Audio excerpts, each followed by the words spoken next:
जो लोग भी बीमारियों से मुक्त एक लंबी आयु पाना चाहते हैं, ऐसे लोगों को ब्रह्म मुहूर्त के समय अवश्य उठना चाहिए। आयुर्वेदा ब्रह्म मुहूर्त चमत्कारिक पल या अमृत बेला सूर्योदय से ठीक 96 मिनट पहले का वो रहस्यमय और चमत्कारिक समय जिसका ठीक से उपयोग करना अगर आप लोगों को आ गया तो कुछ ही समय में आपकी लाइफ में आए चेंजेस को देखकर आप दंग रह जाओगे और आप अपने किसी भी ड्रीम को इतनी आसानी से अचीव कर लोगे जिसके बारे में आपने कभी सोचा भी नहीं होगा। आप किसी भी स्किल्स में इतनी जल्दी मास्टर बन जाओगे जिसे देखकर आप खुद भी हैरान रह जाओगे, क्योंकि ब्रह्म मुहूर्त में किया गया कोई भी काम ठीक उसी तरह से विकसित होता है जैसे कि पानी, खाद और सूरज की प्रेजेंस में कोई पौधा। इसीलिए इस समय को द क्रिएटर आवर्स भी कहा गया है। और ये मैं कोई सो-कॉल्ड जादू टोने की बात नहीं कर रहा हूँ। आज मैं ये बात आपको एंशिएंट और मॉडर्न दोनों साइंसों से प्रूफ करके दिखाऊंगा। So let's start it. ब्रह्म मुहूर्त को हमारे हिंदू स्क्रिप्चर्स जैसे कि वेद, पुराण और उपनिषद में बहुत महत्वपूर्ण जगह दी गई है।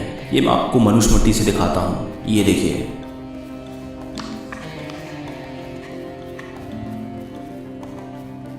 ब्राह्म मुहूर्तम उदेत धर्मार्थ चानु चिंतित काया कलेसा चतन मूलान वेदद्वार्थमेव च।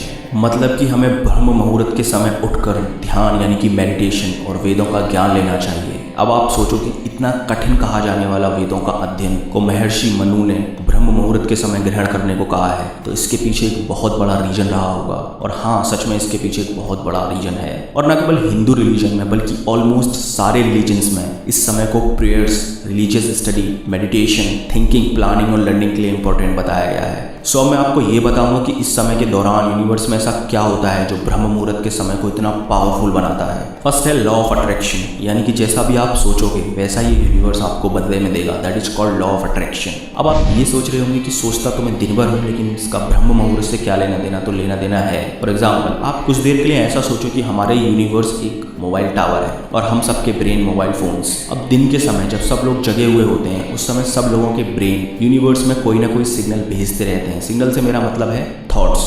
अगर आप भी उस समय कोई इंपॉर्टेंट थॉट यूनिवर्स में भेजोगे तो उस थॉट को रियल लाइफ में मैनिफेस्ट होने में बहुत टाइम लगेगा। लेकिन सुबह के समय ब्रह्म मुहूर्त के दौरान जब सब लोग सोए हुए होते हैं, तब यूनिवर्स का फ्रिक्वेंसी लेवल बहुत कम होता है और उस समय सोची गई कोई भी थॉट के रियल लाइफ में मैनिफेस्ट होने के चांसेस बहुत बढ़ जाते हैं। आप खुद ही सोचो कि अगर आपको किसी ए प्लेस से बी प्लेस पर दिन में ट्रैफिक के दौरान जाना है या फिर सुबह में 4 बजे के दौरान जाना है, तो किस समय में आप अपनी डेस्टिनेशन पर सबसे जल्दी पहुंचोगे? ऑब्वियसली सुबह के समय। ठीक उसी तरह ब्रह्म मुहूर्त के दौरान यूनिवर्स में थॉट्स का ट्रैफिक बहुत कम होता है और इस समय में सोची गई कोई भी थॉट के रियल लाइफ में मैनिफेस्ट होने के चांसेस बहुत बढ़ जाते हैं। इसलिए ऑलमोस्ट सारे रिलीजन्स में सुबह की प्रेयर्स को बहुत इंपॉर्टेंट बताया गया है ताकि दुआएं कबूल हो सकें। हाँ, मैं जानता हूँ कि हम लोगों को रात में जगना बहुत पसंद होता है, इसलिए मैं आपको 3 बजे उठने के लिए नहीं बोल रहा हूँ। देखो, अगर आप दिल्ली में रहते हो तो दिल्ली में सूर्योदय 7:04 पर हो रहा है। इस हिसाब से दिल्ली में ब्रह्म मुहूर्त 5:28 से शुरू होगा और 6:16 पर समाप्त हो जाएगा। बस आपको इन 48 मिनट में जगे रहना है। उसके बाद आप चाहें तो सो भी सकते हैं, लेकिन इन 48 मिनट में आपको वो काम करना है जो आपके लिए सबसे ज़्यादा इंपॉर्टेंट हो। और कुछ ही दिनों में आप अपनी आंखों के सामने अपनी लाइफ बदलते हुए देखोगे। इसलिए बेंजामिन फ्रैंकलिन ने कहा है कि early to bed and early to rise makes a man healthy, wealthy and wise.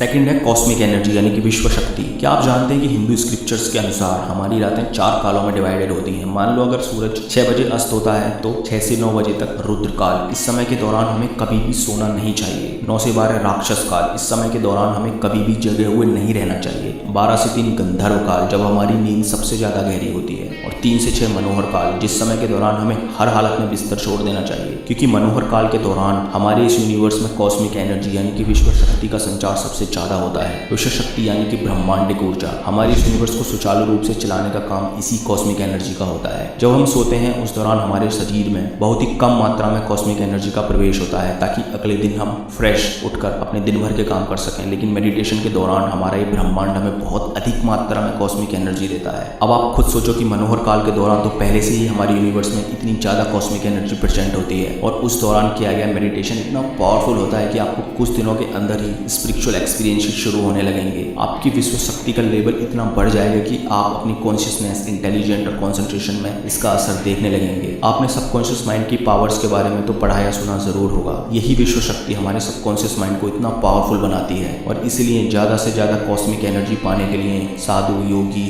ब्रह्म मुहूर्त के दौरान मेडिटेशन करते हैं। अब ऐसा बिल्कुल नहीं कि कॉस्मिक एनर्जी पाने के लिए आपको मेडिटेशन ही करना जरूरी है ना, बिल्कुल नहीं। अगर आप प्रेजेंट में रहना सीख लो तो भी आपको मेडिटेशन के बराबर ही कॉस्मिक एनर्जी मिलेगी। बिलीव नहीं हो रहा तो खुद से चेक कर लो। इस वीडियो को 1 मिनट के लिए पॉज करो और प्रेजेंट मूवमेंट में ध्यान लगाओ, तो आप देखोगे कि प्रेजेंट मूवमेंट में आते ही आपका ध्यान सबसे पहले आपकी सांसों पर जाएगा, जैसा कि हम मेडिटेशन के दौरान भी करते हैं। मेरा कहने का मतलब बस इतना ही है कि ब्रह्म मुहूर्त के दौरान हमारे यूनिवर्स में बहुत ज्यादा कॉस्मिक एनर्जी होती है और उस समय के दौरान कॉन्सेंट्रेशन के साथ किया गया कोई भी काम, चाहे वो पढ़ाई हो, मेडिटेशन हो या कुछ भी हो, उस काम के रिजल्ट्स आपको एक्स्ट्रा ऑर्डिनरी ही मिलेंगे। थर्ड है सर्केडियन रिदम। जिस तरह से दिमाग और बॉडी एक दूसरे से इंटरकनेक्टेड होते हैं, ठीक उसी तरह से हम और हमारा यूनिवर्स एक दूसरे से जुड़े हुए हैं। आप तो ये जानते होंगे कि हमारी धरती सूर्य के चारों ओर चक्कर लगाती है, तो सुबह के समय जब सूरज की पहली किरण हमारी धरती पर पड़ती है, तब सूरज के चार्ज पार्टिकल्स के चलते धरती बहुत पावरफुल मैग्नेटिक फील्ड जनरेट करती है, जिसके चलते हमारी बॉडी और दिमाग में बहुत सारे केमिकल रिएक्शन शुरू हो जाते हैं और हमारे ब्रेन का सुपर कैस्मेटिक न्यूक्लियस बॉडी को सिग्नल देने लगता है कि बाहर की दुनिया में उजाला हो गया है और बॉडी उठने के लिए तैयार होने लगती है। जैसे कि बॉडी का टेम्परेचर गिरने लगता है, ब्रेन का पीनियल ग्लैंड बहुत अधिक मात्रा में मेलाटोनिन रिलीज करने लगता है और ये सिस्टम लाखों सालों के इवोल्यूशन के बाद जाके डेवलप हुआ है।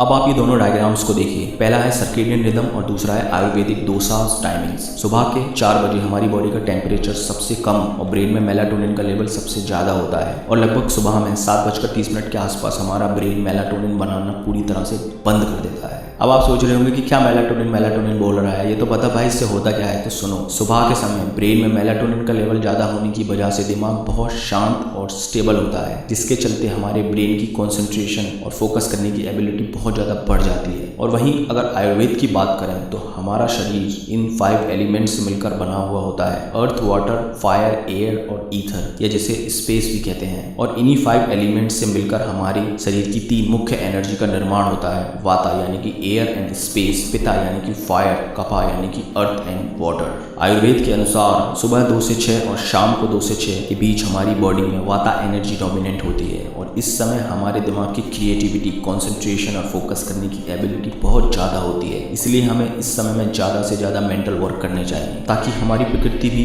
आपका उस काम को करने में साथ दे सके। सो टू कंक्लूड, हमारा शरीर प्रकृति के बनाए इन नियमों के अनुसार चलना चाहिए, लेकिन हम असल जिंदगी में करते क्या है वो हम सब जानते हैं, उसे बताने की जरूरत नहीं है। फॉर एग्जाम्पल, आयुर्वेद के हिसाब से हमें 10 बजे से 2 बजे के बीच किसी भी हालत में जगे हुए नहीं होना चाहिए, लेकिन आज की सोशल मीडिया के ज़माने में 2 बजे से पहले सोता कौन है भाई। देखो, पानी जिस दिशा में बह रहा है, अगर उस दिशा में तैरोगे तो किनारा जल्दी मिल जाएगा। यानी कि अगर आप नेचर और यूनिवर्स के हिसाब से चलोगे तो ये नेचर और ब्रह्मांड भी आपका साथ देंगे और किनारे की तरह आप अपनी लाइफ के सारे गोल्स बहुत आसानी से अचीव कर पाओगे। अगला पॉइंट है प्योरेस्ट इन्वायरमेंट। क्या आप जानते हैं कि सुबह के समय यानी कि ब्रह्म मुहूर्त के समय हमारे आसपास का इन्वायरमेंट अपनी सबसे प्योरेस्ट फॉर्म में होता है। सुबह के समय इन्वायरमेंट में लगभग 41% ऑक्सीजन और केवल 4% कार्बन डाइऑक्साइड होती है, यानी कि मिनिमम पॉल्यूशन। अब आप ये सब तो जानते ही होंगे कि फ्रेश एयर में सांस लेने से सैकड़ों फायदे होते हैं, जिसमें कि सबसे बड़ा फायदा ये है कि fresh air gives you more energy and A sharper mind. अब ये कैसे काम करता है, इसके पीछे भी अपना एक विज्ञान है जिसके बारे में हम फिर कभी बात करेंगे। अगला पॉइंट है मिनिमम नॉइस पॉल्यूशन। क्या आप जानते हैं कि आपके आसपास की तेज आवाज़ों का आपके दिमाग पर क्या असर पड़ता है? अगर नहीं जानते तो आज जान लीजिए। हमारे आसपास की तेज आवाज़ें हमारे ब्लड प्रेशर को इंक्रीज करती हैं, जिससे दिमाग ठीक से कॉन्सेंट्रेट और फोकस नहीं कर पाता। हैरी पॉटर की राइटर जेके रॉलिंग्स बताती हैं कि हैरी पॉटर लिखते समय बाहर की आवाज़ों की वजह से वो ठीक से कॉन्सेंट्रेट नहीं कर पाती थी, जिस वजह से उन्हें होटल में एक रूम लेना पड़ा था ताकि वो बाहर की अनवांटेड वॉइस से छुटकारा पाकर पूरे फोकस के साथ लिख सकें।